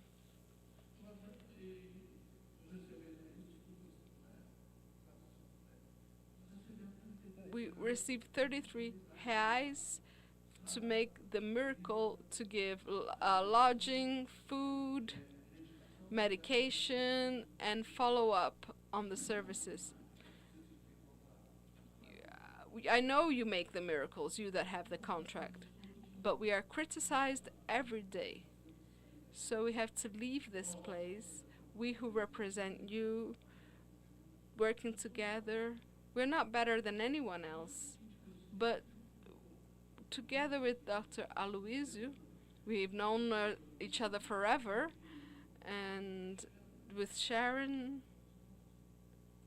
what's your name? Pastor, Ailton, each one has their own knowledge. If we unite our knowledge without this presumption of thinking that you're better than another, if we, ground ourselves, and if we stop thinking that we are better than others, Brazil, we have a mission of saving every day the lives of peoples that are killing themselves due to drugs. Every day I thank God. I don't usually ask God anything. I just thank God because I know where I came from. I know what drugs made me do. I just thank. I don't ask for anything. So share what you know. Respect the other person. Respect the person next to you. Don't try to take advantage of the other person. And if in society there's a service that is poor, report it. Report it to the association, the federation, the public defender's office. Oh, but this guy's a friend. No, we're talking about people that destroy lives. And therapeutic communities is about saving lives. Thank you, Célio. Thank you, Célio. So, just to also record here, you talked about Fazenda da Paz. We have here the wife of the president here with us today at the audience, and we're so lucky as men to have our woman right next to you, tracing this path. So to conclude the panel, I'd like to call to the stage Paulo Martelli, Carlos Geronimo, if you want to make your final considerations, since we are coming to an end of the panel. Dr. Carlos Geronimo, please, your final considerations. You have 3 minutes. Thank you. I believe that we had an example, a living example of how diversity, when it's well laid out, outlined, it's just benefic, nothing but benefic, and we all want the same thing here. So I'm very happy to see synergy in our talks and regarding the complexity and the need of broad and efficient treatment and connected treatment. We have to work on that. Thank you. Thank you, doctor. Now, final considerations from our friends Lucas Roncati. Thank you, Sunny. Once again, Paulo, for the opportunity of being here. I'm also going to base myself on Dr. Claudio's talk, that by saying it's so good when we're able to find this complementary, because we need these services. That's our reality. And notably, on behalf of the Brazilian Federation of Therapeutic Communities, our commitment so that we take our reality to wherever we are. We are representative of the Latin American Federation of Therapeutic Communities. However, this does not give us the representativeness of 150 affiliated therapeutic communities. It gives us the opportunity to represent the movement of therapeutic communities, and this movement goes much beyond us, goes beyond each one, and is related to each one of the people that were able to contribute. Laura, Mauricio, and so many other people that contributed throughout all these years to develop the therapeutic communities. We are not talking about spaces that violate rights. We defend the promotion of human rights in the therapeutic communities. We're not talking about isolation of people. We're talking about connectivity of people. People having these people having the rights to live well in society through therapeutic communities.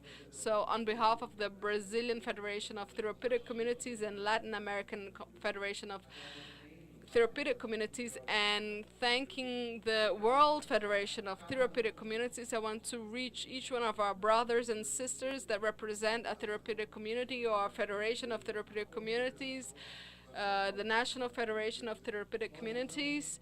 We are in the quest, searching for the same goal, a more just and equal society, and the people that faces problems with drugs have the right to live well as we do. Thank you so much, Lucas. Now, Fedem, if you could make your final considerations and thank your attendance here, Fedem. You're always welcome in Brazil. You're a great multiplier through Europe, through the world, and Brazil is always open to receive you.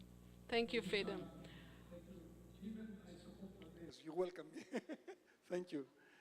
I agree with Lucas, who agrees with Claudio Geronimo. It is a privilege to be with colleagues, great privilege.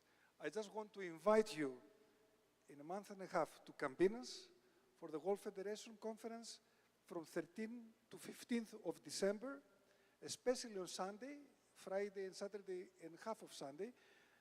We have something very special in the morning. We're going to have a panel with practitioners from Africa, Asia, Australia, South America, Europe, North America. And then I will be interviewing George de Leon. George de Leon, he wrote the very famous book, Therapeutic Communities Method. He's the guru, in a way, of research of therapeutic communities. He's 90 years old, and I will be interviewing him. We did this 2 months ago in Poland at the European Federation Conference. It was amazing. Please do come. I hope I will all see you there, including you, of course, and all of you, okay? Thank you again. Muito obrigado. Obrigado.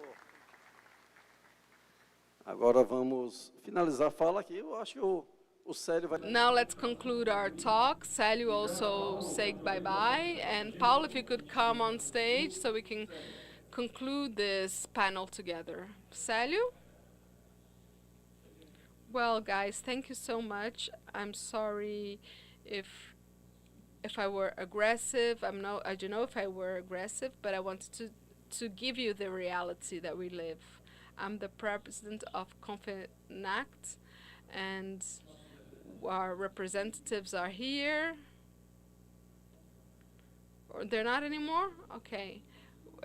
We have Cruz Azul, we have Fenacat, we have FETEB, we have Desafio Jovem federations that are, I'm the president of FENACT. We're 236 affiliates in Brazil, where we provide training, and our thought is to seek for the ones that still need help and develop knowledge and still suffering to help others.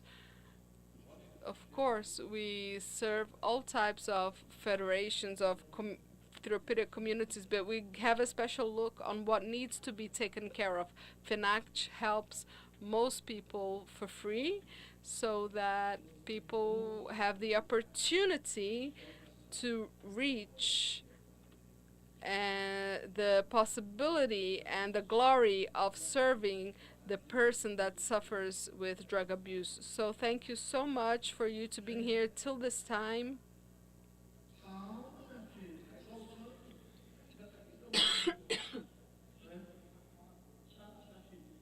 So thank you.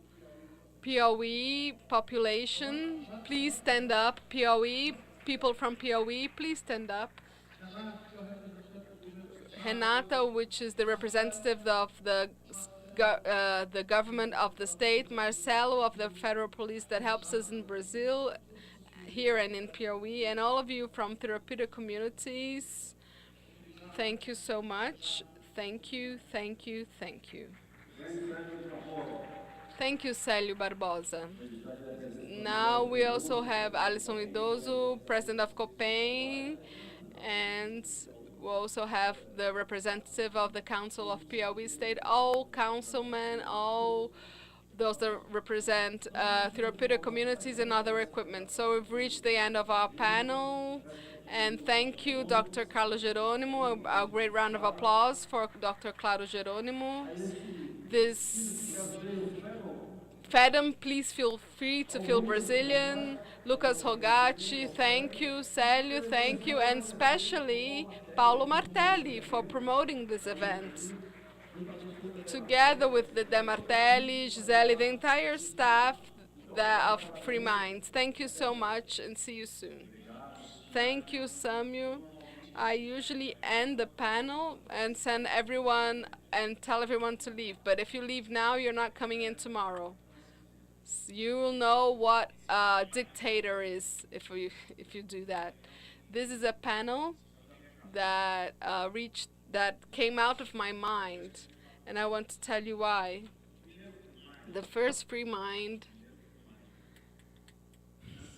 was originated, for those who do not know, we were in Padre Haroldo Institute on September 21. I don't forget the day because it was my marriage anniversary.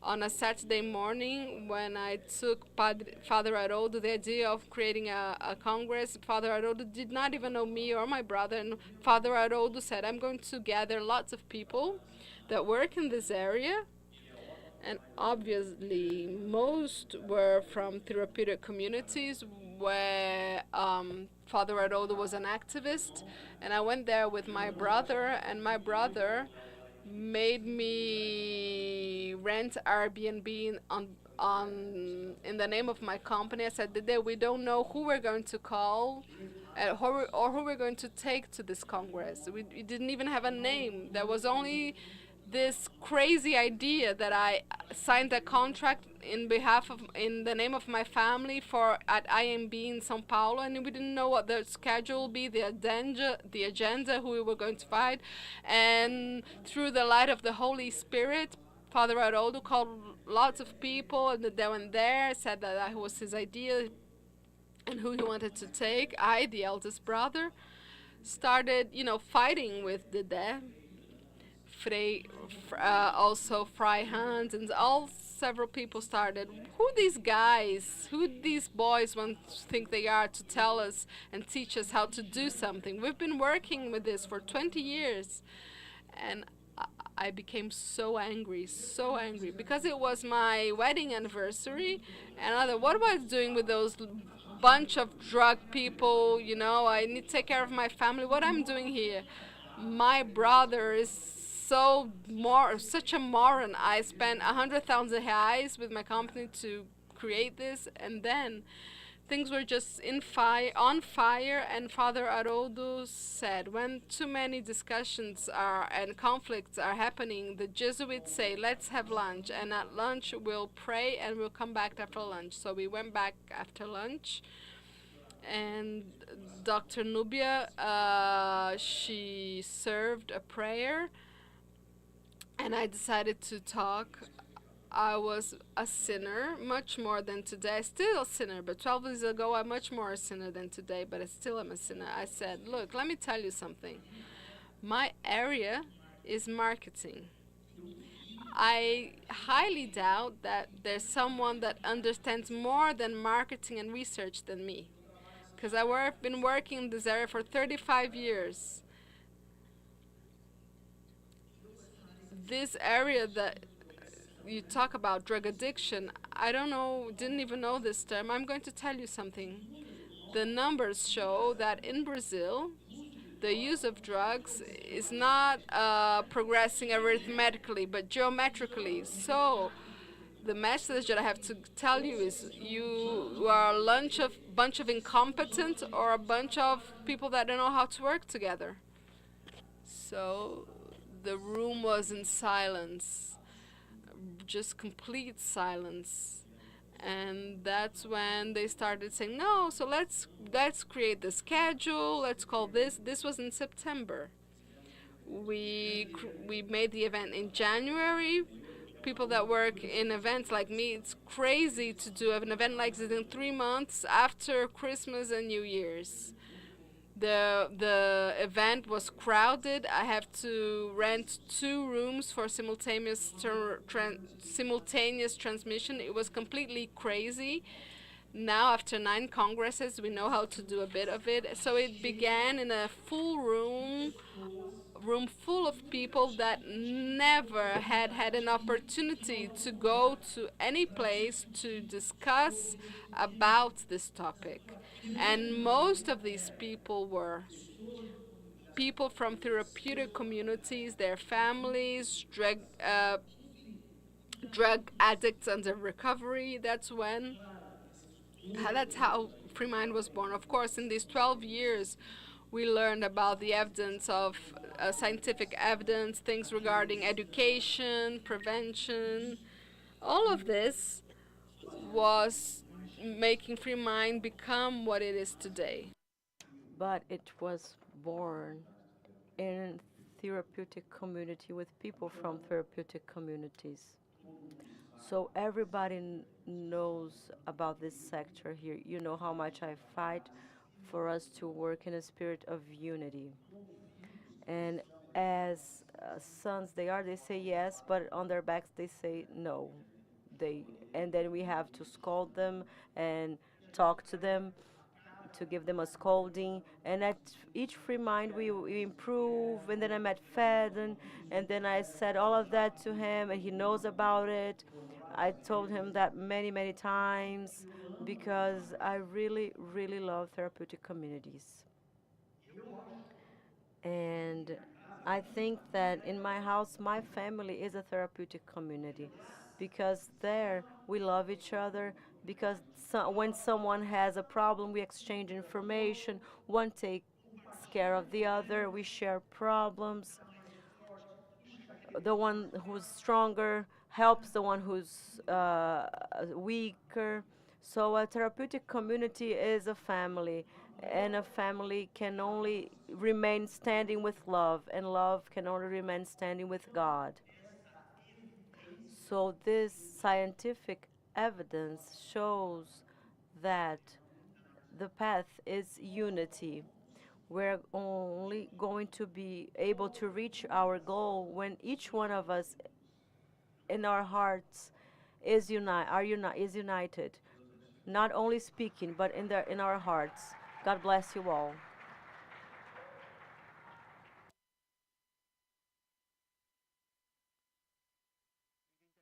I have to give you your certificates and take a picture. Hold on a minute.